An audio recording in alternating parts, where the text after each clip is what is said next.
This website gives information about vessels on the sea. I mean, with regards to cargo ships and shipping boats, right? And each color here represents a different category, the yellow ones and the orange ones. And as you can see, you click on this button to show you what each color represents. And someone will ask me, why is this website relevant to me? You may never know. Depends on what you do and when you're going to need it. For now, I'll advise that you stick to the end of this video and maybe you might learn something valuable. To make things very easy, I'm currently using the free version, and this website uses AIS to track these ships, which is AIS is automatic identification system. So it's like some sort of a satellite working together with other stations to track the ship. So this is how it works. It has AIS stations like cell towers, and then the ships send communications to these AIS, right, using very high frequencies, send communications to these cell towers, and these cell towers, I'm using cell towers, they are stations, right? They are AIS stations, and they send it to the satellite to help them pinpoint the location of the ships. Premium version, you have to pay for some of the things,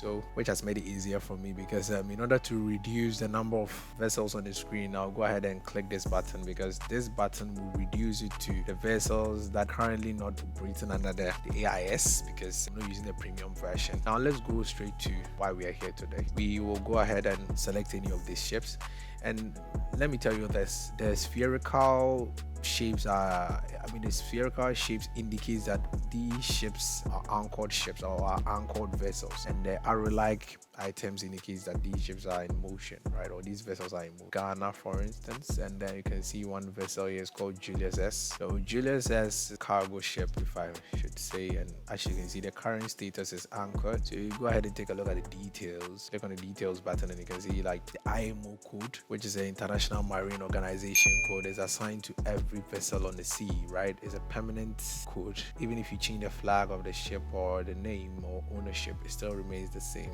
right? Something that remains permanent on a ship's document. And as you can see, it's very important when you're doing investigation with these websites or when you're doing tracking records with regards to vessels, right?